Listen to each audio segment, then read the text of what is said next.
All right, guys, welcome in and a very happy Friday, possibly the last Friday when it comes to the NBA tip-off shows. We've got a game 4 here tonight, elimination time in the NBA Finals here as the Boston Celtics up 3-0 at this particular point. The Dallas Mavericks facing a 0-156 in NBA history trend right now.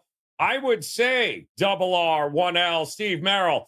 That is a little bit much to overcome when your superstar can barely walk. And then once the pain meds wear off, he's usually no good in the second half. But this could be it here, Merril. Down 3-0 here to the Celtics. There's a few bets and I think a few ways that we can approach this game here tonight.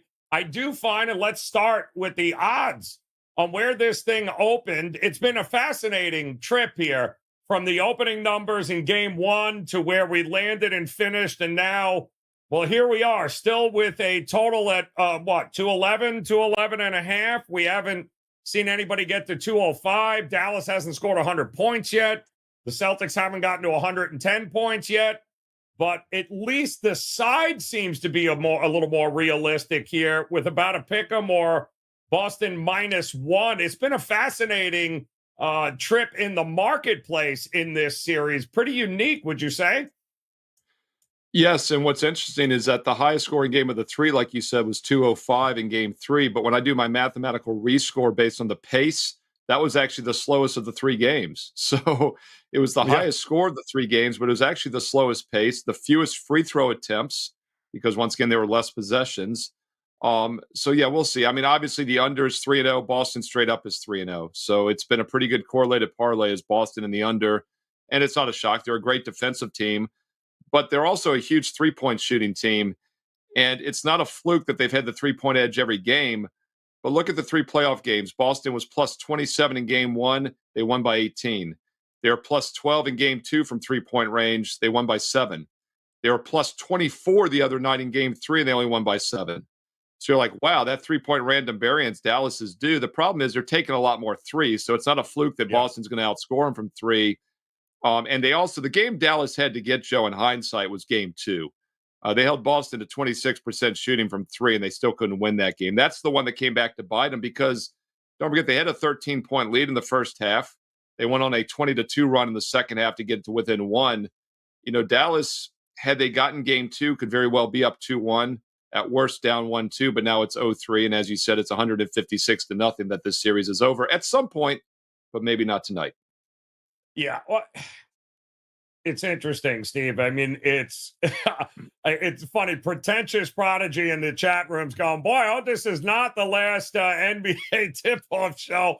It's kind of hard to think that we are getting we're playing into next week just because the Celtics have proven they're better by a mile. And Merril, you mentioned it.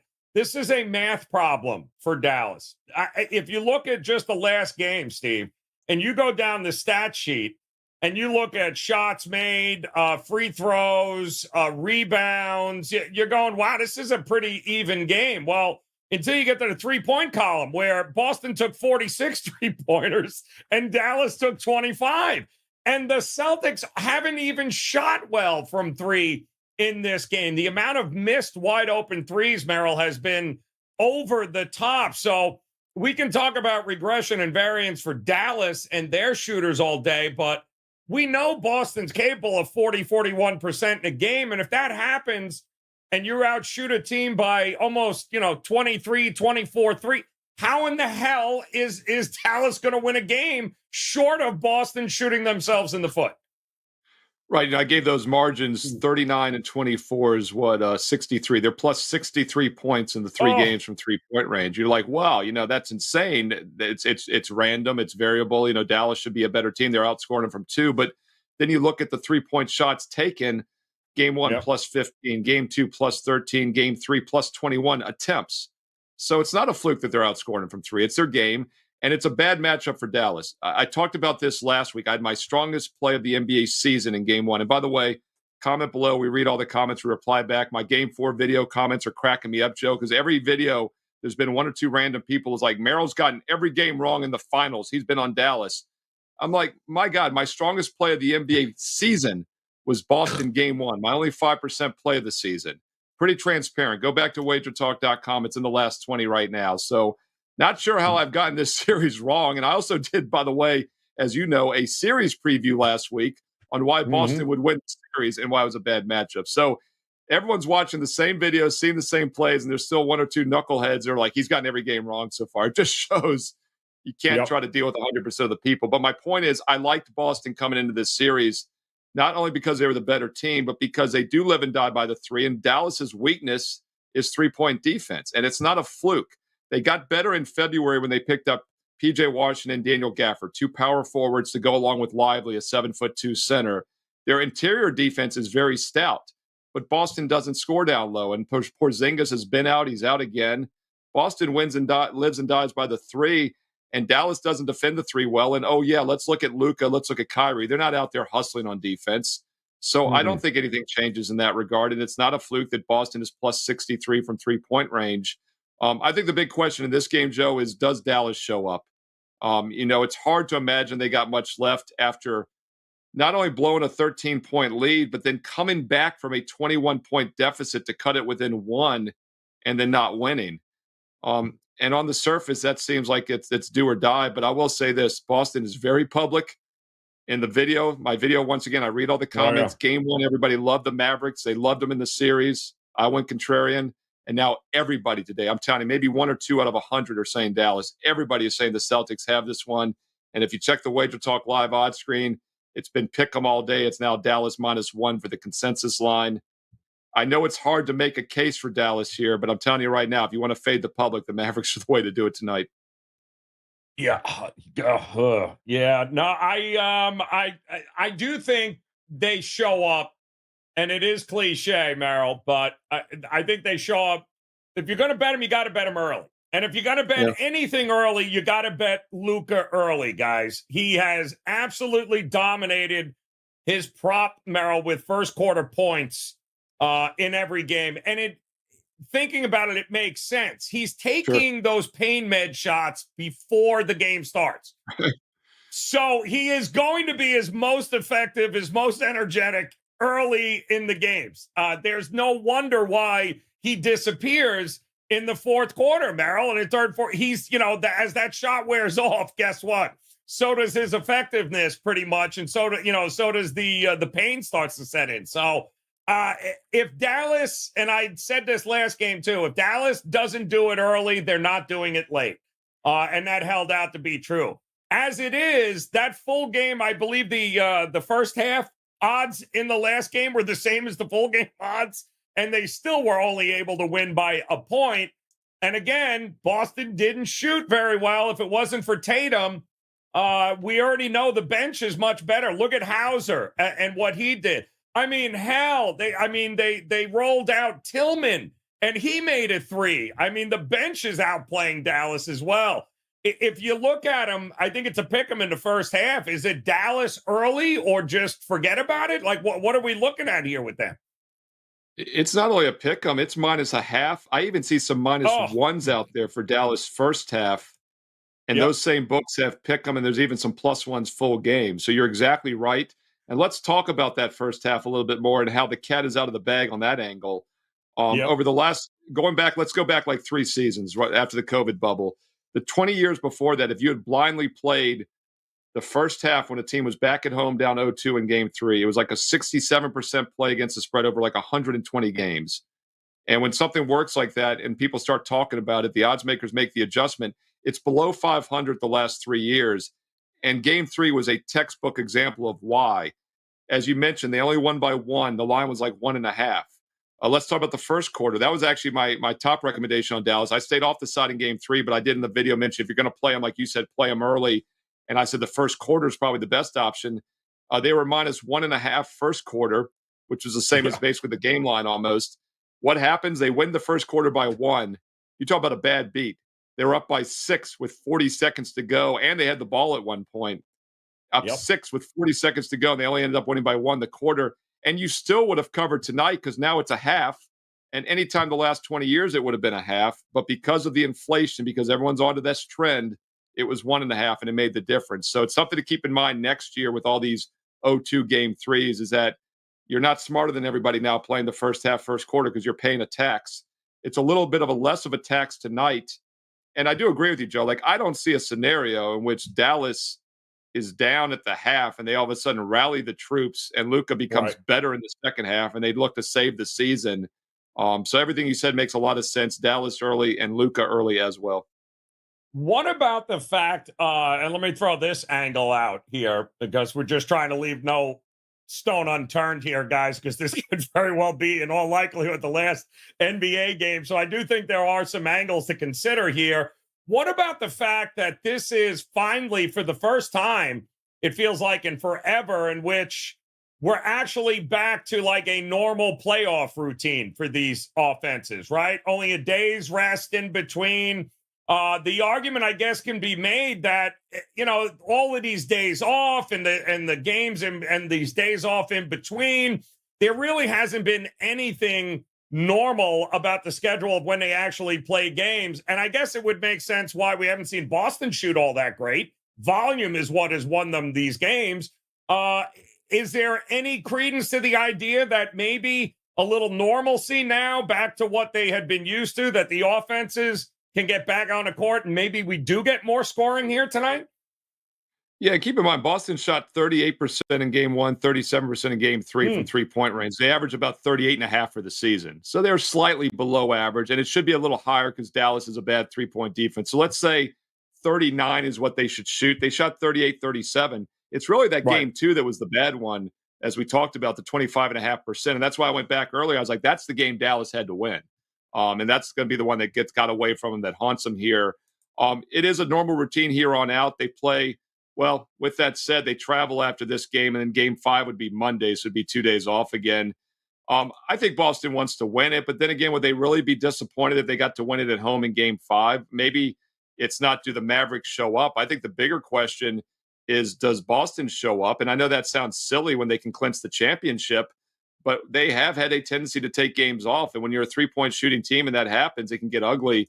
So it's probably a combination of both. You know, does Dallas show up and does Boston take it serious? Because I'll tell you what, Joe, I don't normally say lay 1-50, but right now the consensus odds are 55-1 or 1-55. The Westgate has some liability on the Mavericks. Arthur Caesar has talked about this on WagerTalk today the last few weeks. They've got the shortest price on the WagerTalk live odds screen right now. You can get minus 5,000, which is lay 50 to win 1 at the Superbook on Boston. That's a good bet.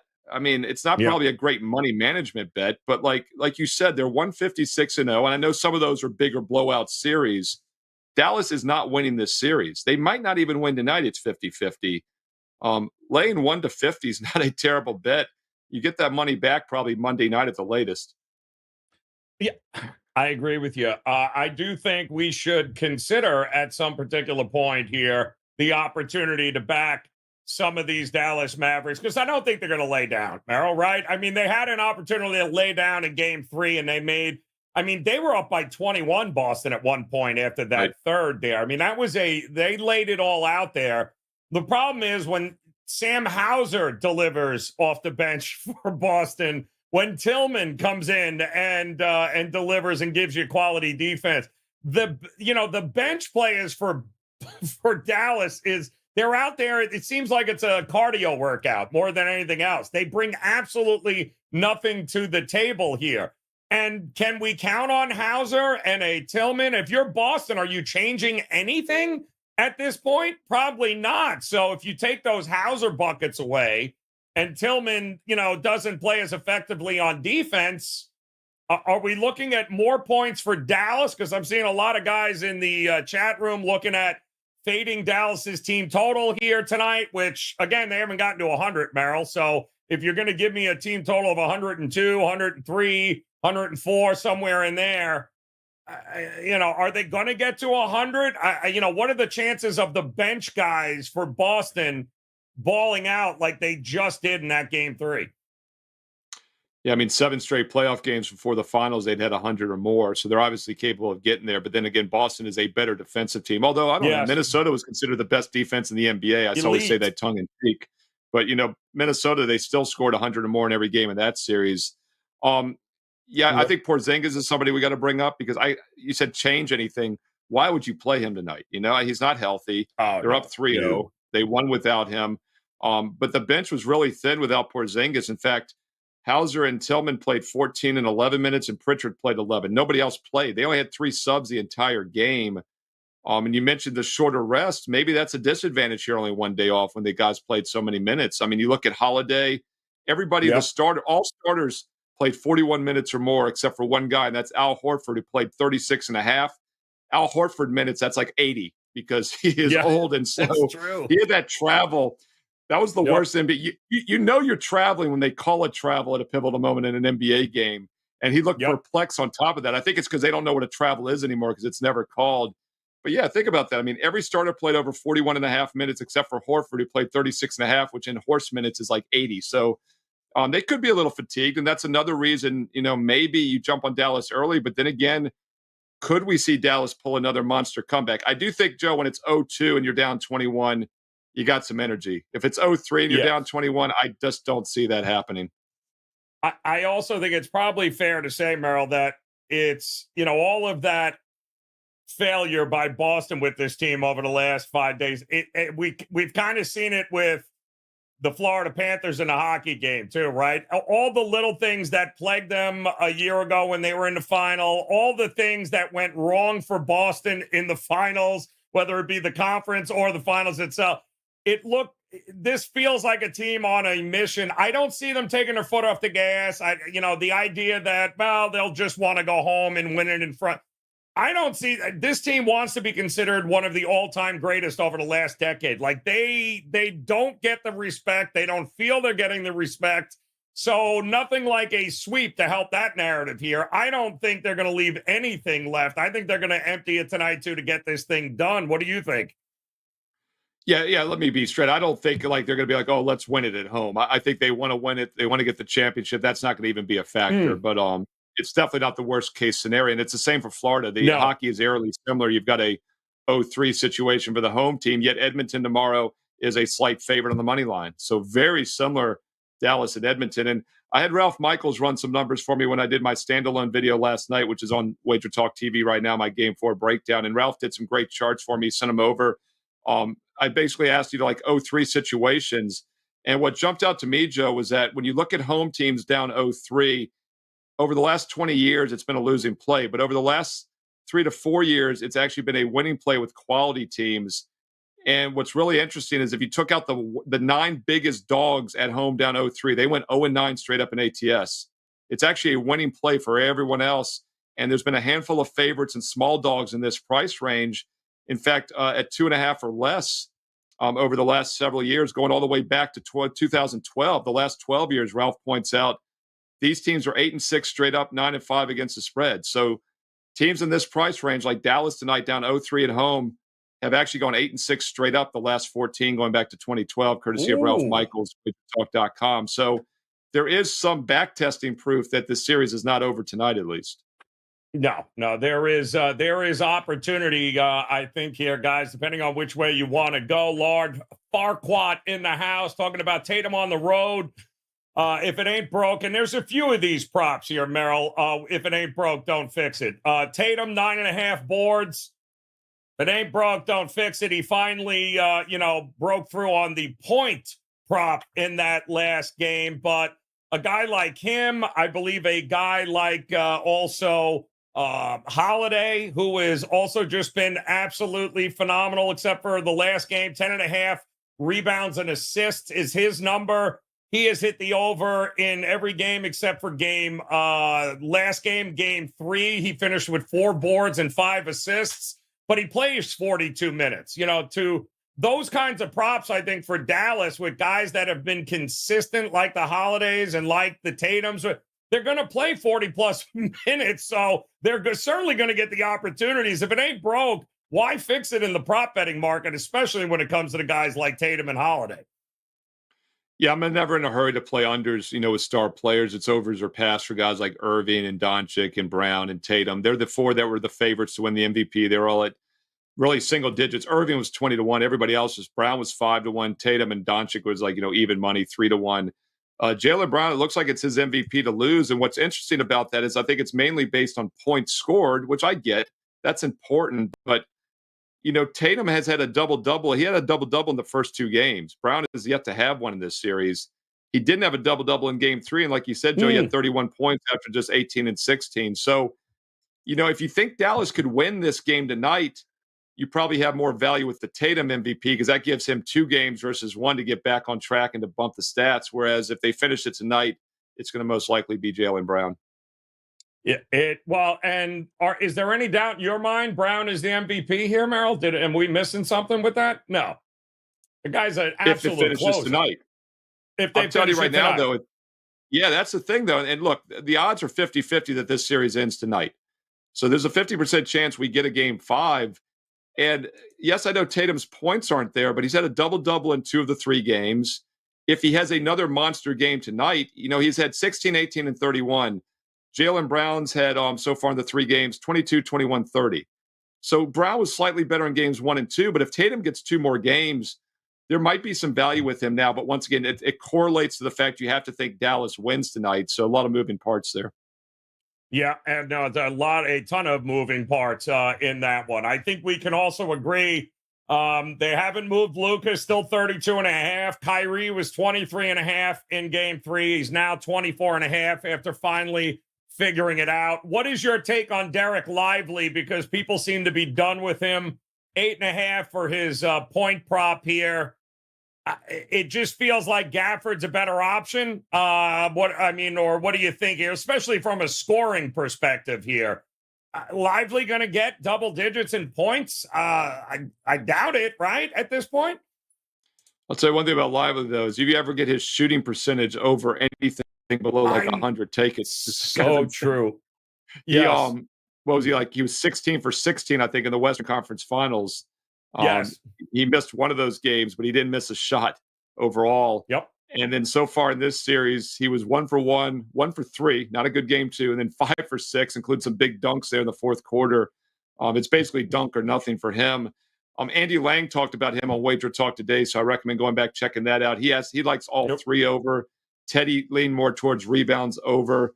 But I thought Andy brought up a good point, and I agree with, is that they used Lively more down the stretch. When they made that comeback in the fourth quarter, he was a part of it, and Gafford was not. In fact, Gafford only ended up with 16 minutes despite starting the game and going perfect 3 for 3 from the field. He only had 6 points, 16 minutes, whereas Lively came off the bench and played 30 minutes and had 11 points. So I would think they're going to play Lively more, at least initially early in the game, and we'll see if that pays off or not.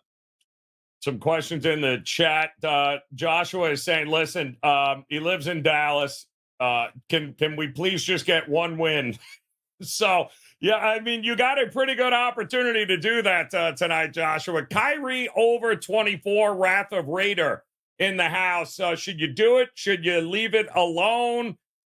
If you're backing Dallas, then I would back up Kyrie, because if he ain't there again tonight, it's all she wrote for Dallas. So I think if you're looking at Dallas at getting one, then Kyrie's got to be a part of that, and he's got to have over 24 points at this state here, Merril. What do you think? Yeah, especially if Luka's looks more and more banged up, which is starting to look that way. My concern with Kyrie, though, is he's so inconsistent. Tatum and Kyrie props, both their points are very difficult because they can have these monster games and then put up single digits almost. Like Kyrie had 12 and 16 in the first 2, and then he had 35. He had more points in game 3 than the first 2 combined by like 20% more. The other problem is that you're paying a tax now. He's been around 22.5, 23 in almost every playoff game. Now it's 24.5. So it's a premium. But once again, I'm not looking to play him under, but I'd be cautious. I'm hesitant on Kyrie after a big game. The only other 2 times, going back to the OKC series, about the middle of that series, the only other 2 times he's had over 30 points were the 3 times he followed up with 20, 16, and 12 the next 3 games. So he's been a real zigzag guy. And if that's the case, he's probably going to zag.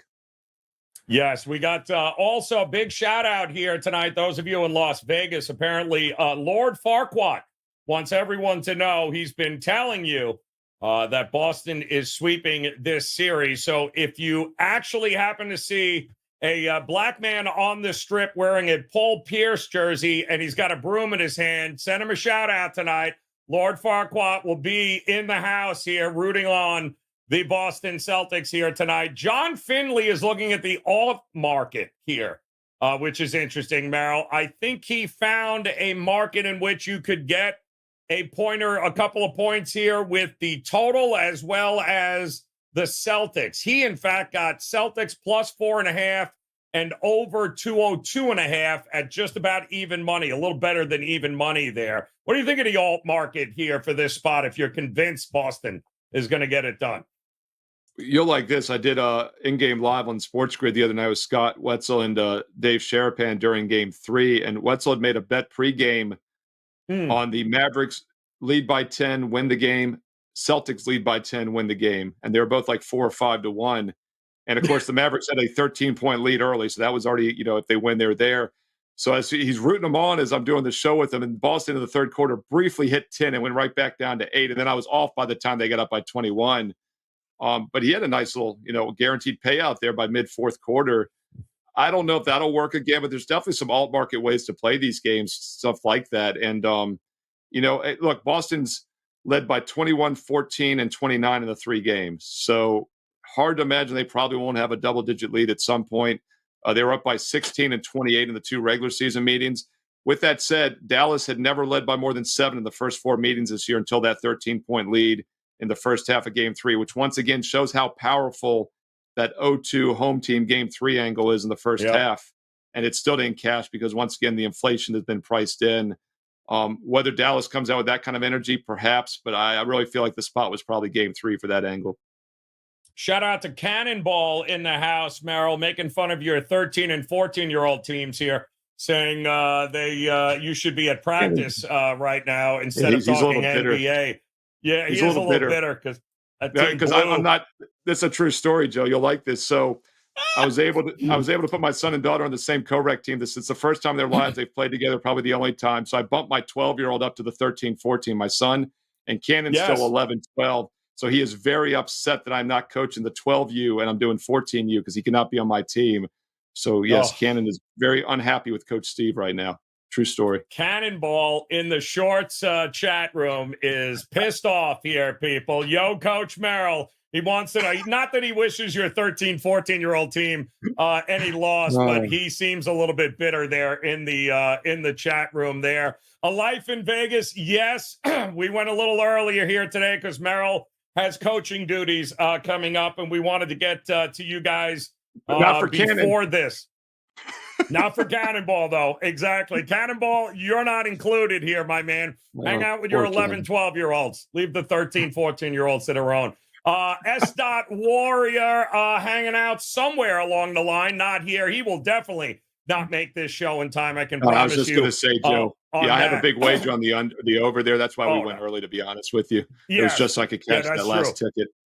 That's correct. We definitely think for sure that S. Warrior is still going to show up and be like, where is everyone? I don't understand what's going on here. What do we do? A couple of other ones that we've got in this one, Merril. What happens, and it was a question in the chat too, that the amount of misses that Boston has had with wide open threes, because it appears that when the Celtics drive, Dallas has no answer for them dishing it out and finding. When you got 5 guys that can hit threes, they have no answer on how to cover any of these guys. Luka's not guarding anybody. Kyrie's not guarding. So guys are wide open, and they still haven't had that one game where they're going to make you pay with those wide open threes yet.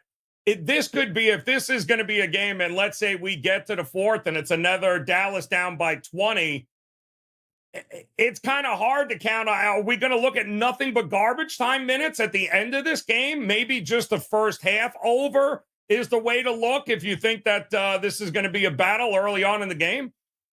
Well, I was going to say, you're talking me into an over 211. And that line, by the way, is down to 211 now on the WagerTalk Live odds screen. We're seeing some 210 and a halves at several books.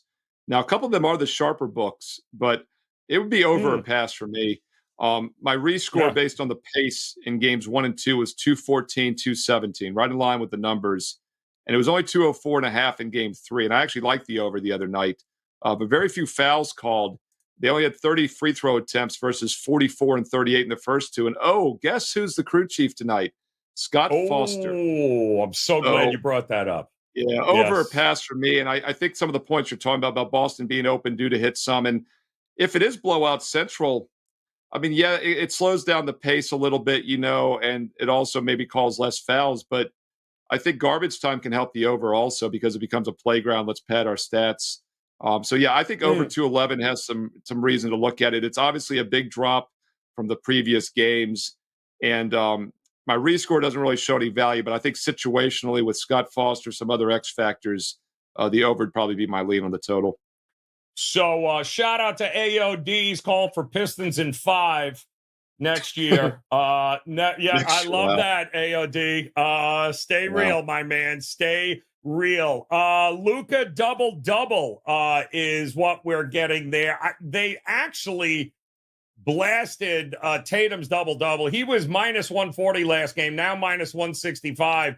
Luka is minus 260 for a double-double. So I think they think that is going to be pretty much a given. The only other guy, what about Jaylen Brown at plus money for a double-double here? Or even better, how about Derek White for a long shot or Holiday here? The only guys that you know for a fact with Luka and Tatum, in all likelihood, it's rinse and repeat. But who is another guy, Merril, that might actually come through for us here? Because everyone else has lost money. Yeah, I don't think he's going to do a double-double, but he actually could get there. A play-on guy for me for Dallas, I mentioned this in my standalone video, is P.J. Washington over points. Oh, yes. And the logic here, Joe, is that Irving and Doncic did everything the other night. In fact, to put this in perspective, they took 55 of the 86 shot attempts. They scored 62 of the 99 points. That's like 63% of the points. So somebody else has to get involved. And then on top of that, if you're Boston, all you got to do is focus on stopping those two guys. The third best option is P.J. Washington, and he was only 3 for 9 shooting. He still got to 13 points, right under his total, and he had 8 rebounds. So he could get to a double-double if he gets enough rebounds. That'd be the only way it happens. But once again, I think P.J. Washington points over is worth a look. He could be a sneaky candidate as well for a double-double. And then another guy I think could have a big game for Boston is Drew Holiday. He actually put himself in the running for the MVP discussion after game 2 when he had that monster 26-point performance. And he was as high at 50-1 at that point. But after 9 points in game 3, this is going to have to go 5, at least 6 games for him to get back in the MVP discussion. But I think he could still have a good game 4 tonight. Yeah, I kind of like, I really do kind of like Holiday here tonight because this is the kind of game in a closeout spot, Merril. Defensively, he shows up. Because let's face it, he's the one guy on that team, right, that it's been there and done that and has actually closed out the finals. These other guys, who knows what we're going to get. But there is a chance that Luka and Kyrie and they come to the realization this could be their last basketball game. I know Luka told the media yesterday that he promises that he's going to be playing as loose and as unuptight as possible. And the only reason you get to that point is because you realize it's over. So now you just play the game, you have fun, you don't care what that could be the scary part here, which is another reason that I swear the over is probably the best bet in this game because they're not worrying about it. It's not a do or dies. They've already come to the realization it's over. And guys that usually come to that realization, boy, oh boy, that final game, they usually have the game of the year. If that's the case, this game's flying over the total, especially with Scotty Foster out there, if it's a close game in the fourth quarter. Yeah, and by the way, I had Ralph run those numbers, Ralph Michaels, on the home teams down 0-3, going all the way back really for a couple of decades. The under is 38-35, so it's really a wash. It's like a 1-point margin of victory. But once again, when you get to these tighter scenarios where you have a quality team, 2.5-point dog or favorite like Dallas tonight, it's actually 13-12 to the over and 7-7 the last 12 years. So they are a little bit higher scoring when you have a competitive game, which is kind of counterintuitive. You think it'd be the other way around. But I like what you said. When I hear that you say he's going to play loose and carefree, that's playground basketball. That's what you look for with an over. Yeah, and he swears that he's not going to care about the refs. He's not going to, bet him early. Bet him early because that pain med is going to wear off come the third and fourth quarter, so bet him early. What also helps the over, Joe, is when you're underneath the basket on your butt bitching about a non-call and the other team has a 5-on-4 break the other way for an easy layup, which Correct. happened a couple of times in Yes. the second half. So that Yep. also helps the over if Luka's playing that way.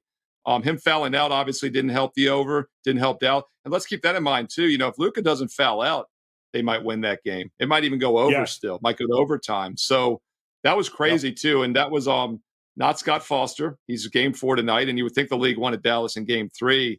First playoff game he's ever fouled out. It was either the second or third time in his career in any game he's fouled out. That was pretty bizarre. I'll tell you this, though, is 8.5 points in the first quarter, Merril. He has dominated in the first quarter in this series. But if you go back to the following games after a loss with him, Luka's averaging almost 13 first quarter points. And he's already exceeded the 8.5 in 5 of the last 7. So, he is a guy that usually is the catalyst for bouncing back for Dallas after a loss. He's hit this in every game here so far. He's gone over this early. And you got to think that pain med shot gets in there right before he's feeling good. 8.5 is not a lot for him in the first quarter. Almost feel like they're going to need him to keep doing that until somebody else can show that they can play alongside him. Can you imagine how good he could be if he was healthy in a little bit better shape? He'd be unstoppable because he basically is unstoppable when he's healthy and not tired, which is the first quarter. 8.5 sounds like a big number to me, but then you start talking about it. I was like, yeah, there's no way you play that anything other than over. By the way, here's my prediction. We can fast forward to this in like 7 years from now or rewind. But after watching Luka the other night, he's a little heavier and more out of shape than I realized. He's one of those guys that, like at age 31 or 32, like 6-7 years from now, he's going to have a 20-point season, and the very next year he's going to be done. And it's just like he's just going to disappear because the minute he loses a step, he's not in great shape. He's injury prone. He's going to just disappear. So he's going to end up probably not being one of the all-time greats because of that, which is a shame because he probably at his best is really unstoppable, like you're saying in the first quarter. But yeah, I could see that happening. He's just one of those guys you can see just fading overnight all of a sudden, like in 5-6 years. Yeah, he's like, the kid that was on the high school. He had all sorts of, he was a little chubby, but, guy had amazing touch, had a great shot. And then you're like, he'll lose that eventually. Like, then he never loses it. He's still at the buffet. He's like, what in the world is going on? And you can't. Same thing for, Mr. Champion there in Denver, except he looks like he's in a lot better shape. He used to be like that too, was he not? The Joker. He doesn't look like that anymore. Yeah, that's a fun rabbit hole to go down. Once this series ends, either tonight or Monday, and you're jonesing for some NBA pro basketball the next couple months, go to YouTube and find some of Jokic's clips overseas as a teenager. Really a late teenager, like almost college age. He was not a dominant player. It's remarkable how good he's become. But he's in better shape now, like you're saying, Joe, than back then. He was a little bit chunky and out of shape back then. It's the opposite. And the Shaquille O'Neal, that Netflix series on Shaquille was fantastic. I actually only watched the first one. I haven't watched the others, but it showed his whole high school thing. He couldn't make the team in Germany on an Air Force base in high school, which is insane. He basically couldn't walk. He was so awkward. So, and Luka's a guy that's been playing since 13 professionally. So we joke about him turning, 25 or 26 the other month. I was like, good God, man, I thought he was like 35 years old. So that's another reason, like, I'm telling you, man, at 31 or 32, he's going to be a 50-year-old. He's going to be done like overnight. Jokic seems very smart the way he plays. He flows. It looks effortless. He doesn't ever look like he's hurt.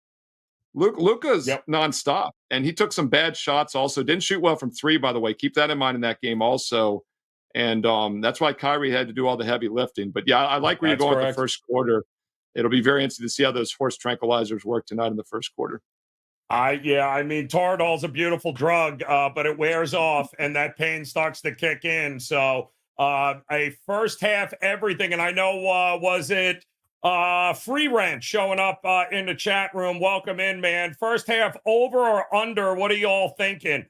I think the consensus here is that we are going to get overs here. I think the points are going to come, certainly. And the big question is Dallas going to score enough to get this thing over? What's the first half total right now, Merril? Well, it's 108. We're looking at it. Here's the problem. You're looking at 108 versus 211. So they're saying 108/103 for the second half.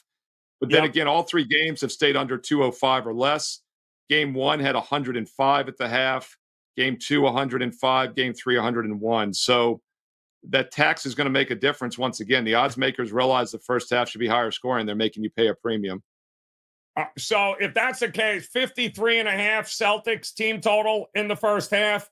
The Mavericks are also 54.5 in the first half here. So either one of those. Be whoever you think is going to come out. Dallas is not going to win this game, Merril. I think it's fair to say if they have 48 points, 49 points at the break. Well, Dallas hasn't scored 100 in this series yet, like you said, but they've had 51 and 50 the last two games at the half. So they have been a better first half team. But then again, what's that correlate to? Luka Doncic, right? He's been a better first half player. So not a mystery. Boston had 63, 54, and 50 in the first half of the three games so far. But I would expect Dallas, if they're going to have anything, they're going to come out strong. And it's another thing, too, about the pain meds wearing off. It's one thing when you're down 0-2 at home. If you're down 0-3 at home, you're pained. You're like, do you really want to go through this and travel all the – and Dallas, we talk about Boston wanting to go home and win it. Not so sure Dallas feels like flying to Boston to lose it either. So if they're down in the second half of the fourth quarter, how do you not just kind of mail it in at that point? John Finley all in on Obi Toppin over his points here tonight. Yes, that's good stuff there. That's a flashback. We appreciate that, my man here. Also, it is $5, I believe, Merril, Customer Appreciation Day. Might you have anything locked and loaded for folks over at your page at WagerTalk? Yes, my top recommendation in this game is actually for my clients. It's just $5. It's normally $25 for a play. It's an 80% discount with $5 Friday. But more importantly, I've got a free baseball play. I posted a free play in the Pirates-Rockies game for everybody. So it's $0 Friday for that free baseball play, and then it's $5 Friday for the NBA best bet. All seriousness, so you really should consider a direct subscription. You don't have to get it tonight. Get the $5 play, that's fine. But then Saturday or Sunday, pick up the 7-day for $77 before it expires. I average about 2 to 3 plays a day, so that's about $5 a play. So the one play tonight for $5 is great, but you can get the whole next week for basically $5 a play with that 77 7-day special. Or the buy 2 weeks, get another 16 days for free. The 1 month special is even less. That's about $3 to $4 a play. Check all those out along with that free baseball play Friday. Steve Merril, WagerTalk.com. All right, so this is, guys, could very well be the last NBA tip-off show. Have Cash finally showing up here, Merril. It'll only be a matter of time before Kelsey has the chill ready on that Chardonnay, and she'll be in here with a straw. Also, in Instagram, pleasure to see you guys drinking it up on a Friday. Always a pleasure here. Chris Ostro in the house. Good to see you. Chris believes that they ought to forbid beer in the Dallas arena so Luka doesn't drink it. Oh, that is a beer. By the way, those are beer handles with Luka. The man can enjoy his drinks, no doubt about that. Give all of the late stragglers in here a show best bet they were asking for, Merril, on the way out. So what would you advise these folks to go with here tonight?